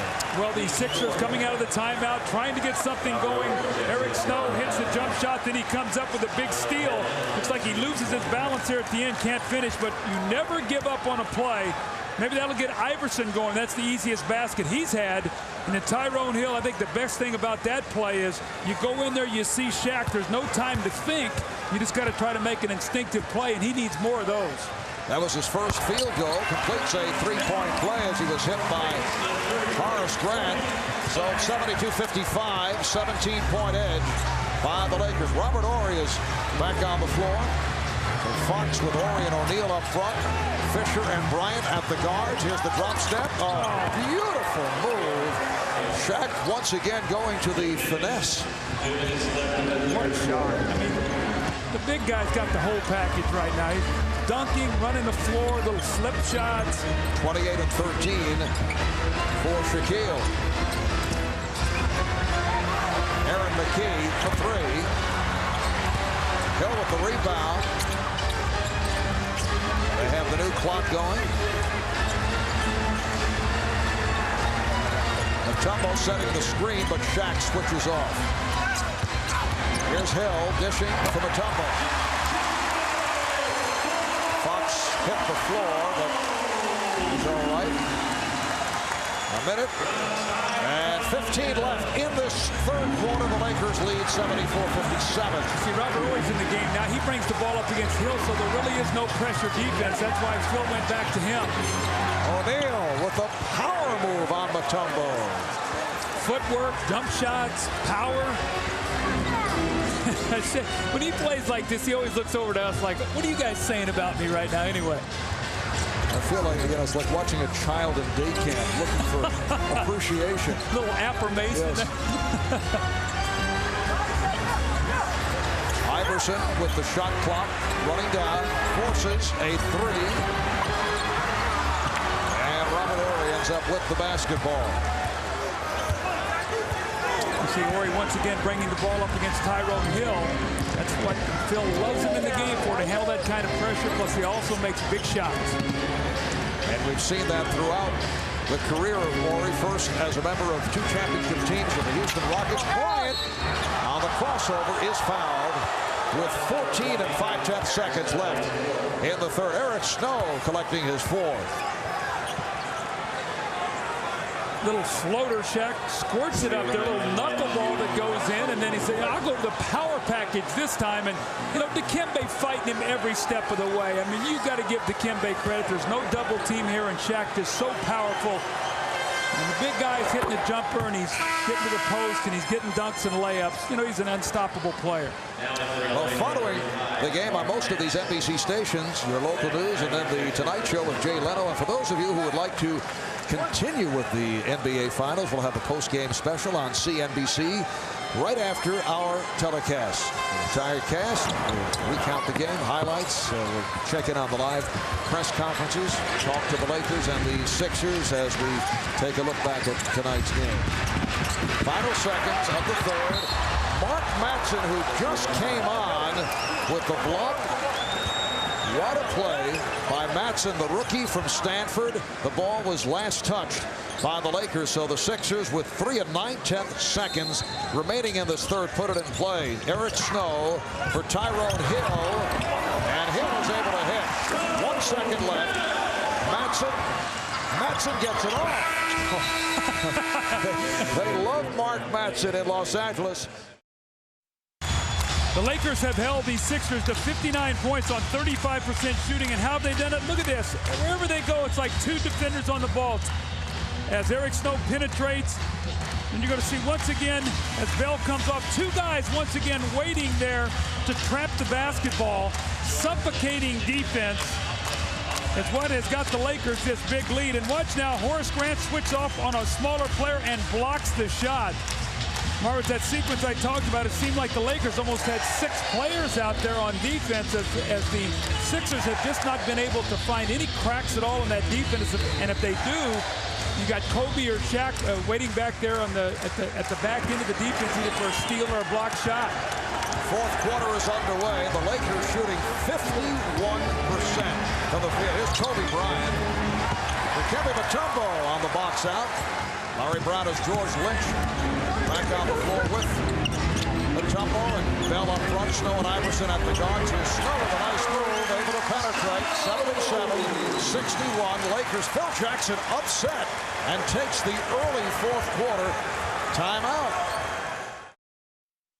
We are coming up on 11:30 here in the Eastern Time Zone as we welcome you back to Philadelphia. Whenever the Goodyear Blimp has its camera focused on an event, you know you're going to get a unique view overhead this evening. The Blimp Spirit of Goodyear, based near Akron, Ohio, home of the world headquarters for the Goodyear Tire and Rubber Company. Marv Albert with Doug Collins from First Union Center.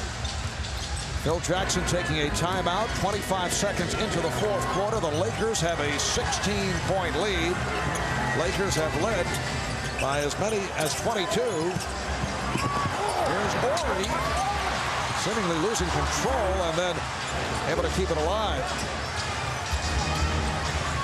Horry tries to set the pick. Lynch switching off on Bryant. Fox for three. Back come the 76ers.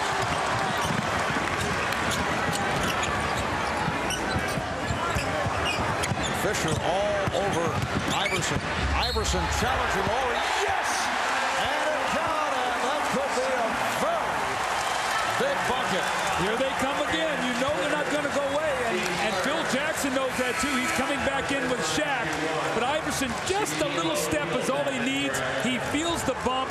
And then when he hears the whistle, that's when you really have to concentrate and get greedy and think about, I need a three-point play here. Now he has that opportunity. But Shaq once again getting ready to come right back into the game.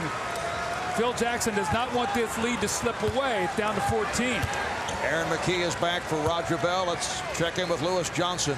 Well, Marv, Philadelphia just trying to find a way to get back in this game. During the last timeout, right at the end of the timeout, Eric Snow looked at everybody and said, hey, we're just down 16 points. But then Larry Brown came back and said, forget the score. Do the best you can and simply play hard, and we'll find a way to get back.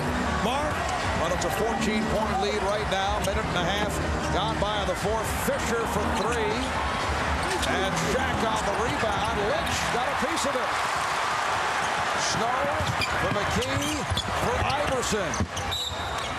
And last touch by the Lakers. Well, George Lynch seeing his first action since back on May the 13th. He's been out with that broken bone on his left foot, has made some contributions. We saw that just a moment ago. Well, they want him out there to, deflect some passes, get some rebounds, get the passing lanes. Iverson trying to get hot here as he knocks in the jumper. Remember, Phil Jackson told us after game one, he said the Sixers don't play the score, they play the clock, and there's still 10 minutes to go. An 8-0 run for the 76ers. O'Neal. Here comes Philadelphia. Aaron McKee, only 1 of 7 from the field, puts it back in the hands of Allen Iverson. Iverson on the penetration. Iverson again, turning it from what has been a nightmare. Allen Iverson catching fire, as have the Sixers. They are within 10 with 9.5 remaining in the fourth quarter. Foul is called on Lynch. When you play against a team like Philadelphia and you're coaching, you keep telling guys, we can't let up. We can't let them have any spurts. And you start the fourth period, you come out a little nonchalant, and they make you pay immediately for it. Iverson getting hot at the right time. Mark, we know this guy's capable. Remember against Milwaukee now, in Game 6, they were down 33 points. He had a 26-point fourth quarter and almost helped his team pull out the win.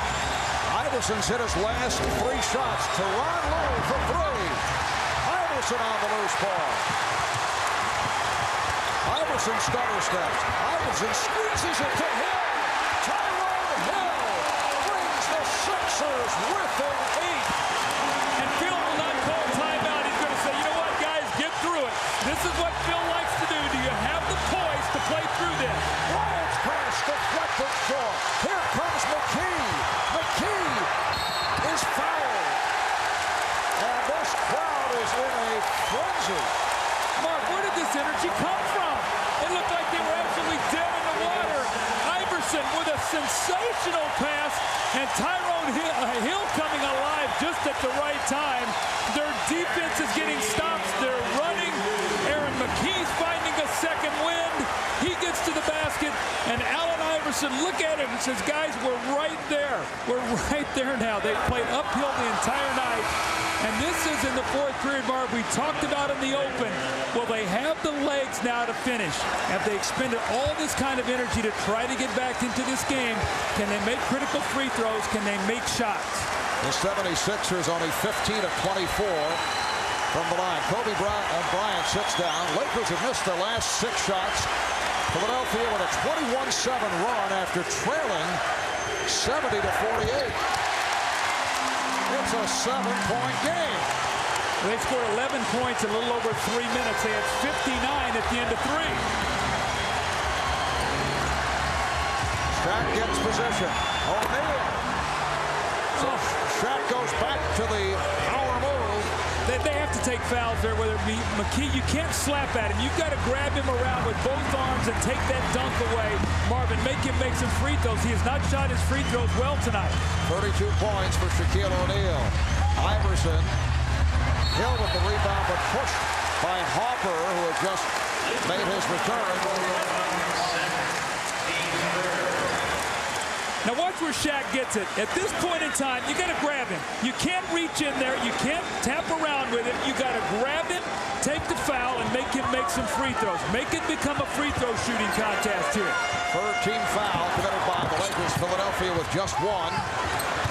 Tyrone Hill had a notion. Aaron McKie for 3.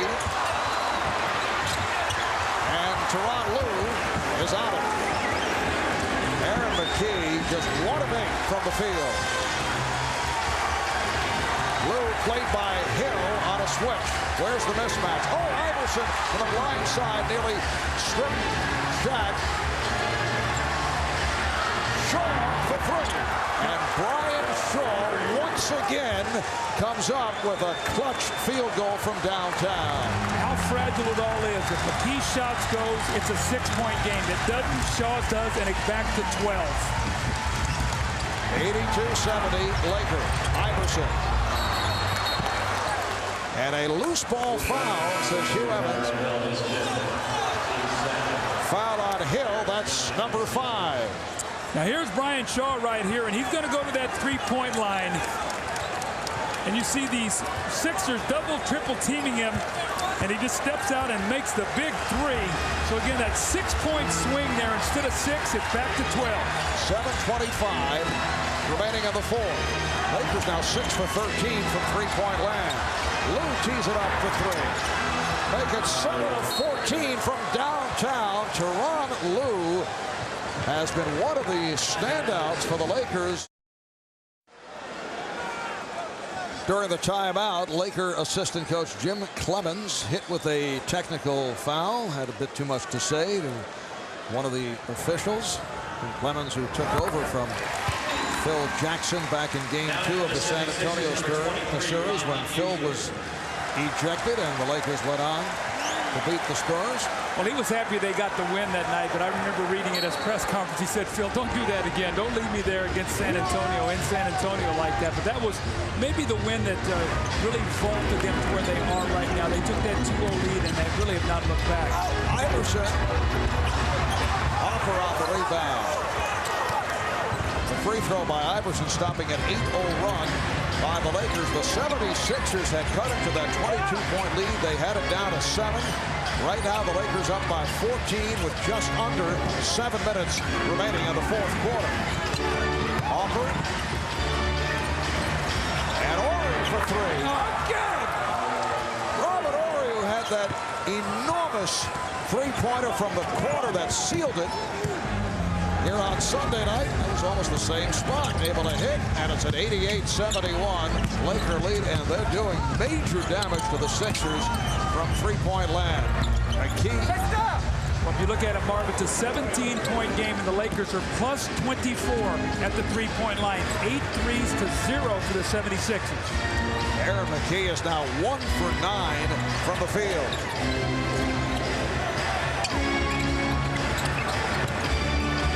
Shot clock at 5. Last touch by McKee. No, last touch by Lou, and the ball will go back to Philadelphia. I really feel for Aaron McKee. I had a chance to coach him in Detroit. He went to high school here in Philadelphia, went to college at Temple, lived for this moment to be in the finals, and he is just out of gas right now with all the injuries. It's a shame here because you know how badly Marv, he wants to play well here at home. 76ers say he has been exhausted. He took a blood test this past Monday to see if he needed additional electrolytes to combat a fatigue problem. The blood work was fine. McKee playing with a sore shoulder, fractured right ankle, sprained right thumb. Said he'd be ready, but he's not on his game. He was so effective the earlier rounds in the playoffs, but has not been able to do it at the offensive end. Well, not only that, but you're asking him to guard Kobe Bryant and spend that kind of energy also. So he's spending it on both ends of the floor. Then you ask him to try to score. It's just not there for him. The foul is called on Mutombo. Philadelphia with their 13th foul. For Dikembe, that is his third. Roger Bell makes his return. Rodney Buford is on the floor for the first time. Aaron McKee will sit down.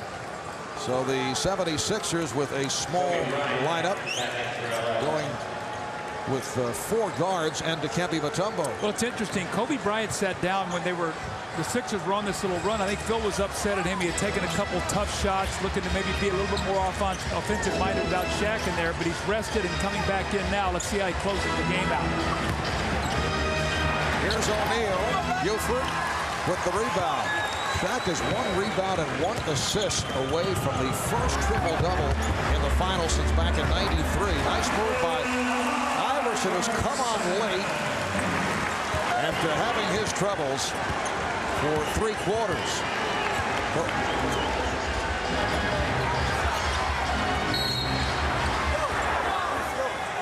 And the foul is called. And that's number 4 on Mutombo. Did I say Shaq was a rebound and assist away from triple-double? Kobe Bryant with 9 rebounds, 9 assists, and 15 points is closing in on a triple-double. Scottie Pippen and Charles Barkley both had triple-doubles back in the '93 Chicago Phoenix final. 25 triple-doubles by 13 different players in the history of the finals, and Bryant's shaken up as he draws the foul. That's 5 on Mutombo. Well, Kobe went in there and he was trying to float one over Mutombo. Mutombo tried to block it, and his momentum just took him right through Kobe's body. Dikembe said, you know, you're going to come in here, you're going to pay a little bit for that. Watch this now as he goes inside. Rich Mutombo comes over, and he punches him right there at the finish of that shot. Right there as he comes down on top of him. Remember now, Kobe had those sore ribs, you know, early in the season that he struggled with, or I guess late in the season, I should say. Kobe just 5 for 9 at the line. Usually an excellent foul shooter. There's McKee checking back in.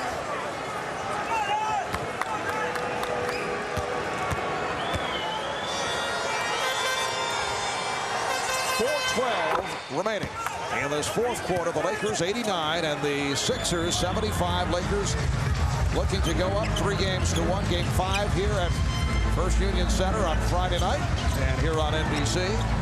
Iverson, Fisher able to hang in. Iverson now gets the step to set it up. Mutombo is fouled. This Allen Iverson, I marvel at him, Marv. Just his energy. I mean, he gets knocked around. He's been struggling the entire game. He just keeps coming at you. Just keeps coming at you. Got the ball in the lane, found Dikembe Mutombo. So he really, I mean, he's going to play this out to the finish. You can see that he's going to leave everything on the floor tonight. Mutombo, 1 for 1 from the line. And a reminder, Friday night, 9 Eastern, 6 Pacific for the NBA Finals game number 5. Right here on NBC. Friday night at 9 in the East, 6 on the West Coast. Horry with the good play to block out Snow. Bryant able to come away with that loose ball. Under 4 remaining in the fourth quarter. Ron Harper getting lots of playing time tonight. Shaq, 34 points for Shaquille O'Neal, along with 14 rebounds and 4 assists. Another magnificent game for Shaquille. Eric Snow able to put it down. Lakers now lead 91-77. Shaq set the tone in the first period, though. Marty got easy baskets. He got to the lane, inside the lane, had dunks, and he's never looked back the entire evening.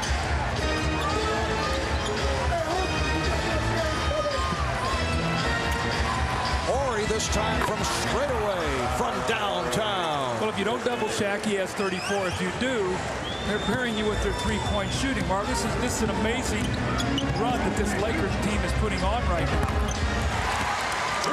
And the Sixers able to answer with the 3. Meanwhile, the Lakers 9 for 17 from downtown. And the 76ers finally get their first three-point field goal, so 9-1 from that three-point line. By my math, plus 24 in a 14-point game. Bombing violation called by Jack Neese. Led by Robert Horry, the Lakers going at a blistering pace from three-point land in the fourth quarter. 11 of 21 in the series, 4 of 8 tonight. And Doug Horry has hit his last 6 three-point attempts. Iverson will head to the line in the series. 7 for 10 from downtown by Robert Horry. You know, the amazing thing, when the Lakers were going to play San Antonio, the first 2 rounds they shot 27% from the three-point line. And remember, in the San Antonio series, it was Derek Fisher. He hit 15 of 20. And when you look at that three-point shooting, remember now, the Sixers had cut it to 3 in game 2. 2 minutes to go. Fisher hits the big 3 to push it to 6. And then in game 3, a 1-point game, the ball swings to Horry. He hits a big 3 to make it 4. So not only have they shot the ball well, but well at the right time. Iverson with 33 points, but he's had the 1 spurt and too late. With the Lakers now up by 12. Horry under pressure. Ollie looking for the steal. Lakers now just looking to take as much time as possible. Coming up on 2 minutes remaining in this fourth quarter. Here's Kobe Bryant. Yes. He's had a quiet game tonight when you look at it points-wise, but you know what? He was in such control. Shaq had it going early. He had 8 assists in the first half. Only took 6 shots early in the game because his teammates were in a great flow. That's the patience that Phil talked about us and how proud he was of Kobe, especially coming back to Philadelphia where he went to high school. Iverson now has 35. Kobe Bryant, 18 points, 10 rebounds, 9 assists. So 1 assist away from a triple-double, which would be the first since '93. He's fouled by Jermaine Jones.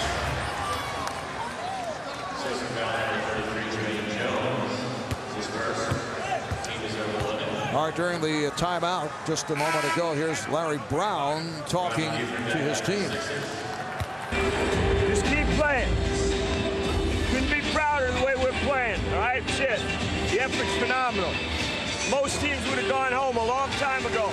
Let's just keep going. Keep going. Get something out of these last few minutes. Well, Larry Brown trying to tell his club to hang in, obviously looking ahead to game number 5 here on Friday night. Lakers now lead by 13.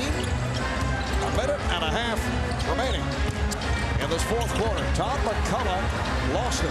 It'll be interesting on Friday night, game 5. Now, Mark, remember last year they were up 3-1 on Indiana. at Game 5 in Indiana, and the Lakers really didn't show up. You got to give the Pacers a lot of credit. I think they beat them by about 35 points. Will this team be more mature and want to finish this game here or finish this championship in Philadelphia? They'll make a mistake if they play it that they've got 2 games at home. You better play it to try to finish it. Remember, Indiana almost won Game 6 in LA last year. Here's Rodney Buford. And the Lakers are on their way to making it 22 wins in their last 23 games. A remarkable streak, in particular when you consider where they came from during the first half of the season. Fisher for 3. Come on now. Derek Fisher with 10 points. And that is his second from downtown. So the 76ers continue their red-hot shooting from the three-point area. 10 out of 19 from beyond the three-point line. Buford with 18 seconds remaining. Lakers 100 and the Sixers 86. So the Los Angeles Lakers with a commanding 3-1 lead over the Philadelphia 76ers, who are hearing cheers from the crowd. It's a tough crowd here in Philadelphia, but they have appreciated this hustling 76er ball club. Well, and well they should. This team has given them their heart and soul. We've seen them climb back in every series, being from behind, finding ways to win, winning in critical Game 7. And right now, Marv, they're just overmatched against this Laker team that's playing terrific basketball. Shaq is on top of his game, and they're getting unbelievable play from the rest of their team. Shaq with 34, Kobe with 19, Iverson finished with 35. Let's check in with Jim Gray. Jim? All right, thank you very much. Kobe Bryant, you were just 1 assist away from a triple-double. But the Sixers made a heck of a run again. You said at halftime you can't go for the jugular. Why not with this group? Well, they keep on fighting, and they score in bunches. So, you know, it's important for us that you remain poised when they make their run and continue to do what we do. It seemed as though the offense was in sync tonight, but can you talk about the great disparity in threes, you guys? I think you made 9 more than the 76ers did. No, I love you. Well, what we did was just... Say that again? I love you, Kobe. Well, all we did was we just threw the ball in the shack and let them double team. And, you know, when they collapsed their defense, we just kick it out to our shooters, and everybody was making shots. No team has ever come back, Shaq, from a 3-1 deficit. Is this series over? For us, you know, we're just focusing on one more win. You know, we've been in this situation last year. We had a lot of scary moments. This year, we wanted to just come and take care of business all the time. We let one game slip away, so for us, it's just focusing on getting one win, and we're going to try to do that on Friday. Have you learned a lesson from what happened last year in Indiana? You had a great game, and then you guys came out and lost by 30 points on the next attempt. I don't think we learned a lesson. I think it was a learning experience for us, and you know, for us, it's just one more win. You love him as well? All right, right back at him, man. Right back at him. A love fest. Who would have ever thought of that? Back to you, Marv. All right, thanks, Jim. And the Lakers are now 7-0 on the road in the playoffs, tying the 1995 Houston Rockets' most consecutive road wins in a single postseason. Lakers up 3-1. We'll be back in a moment.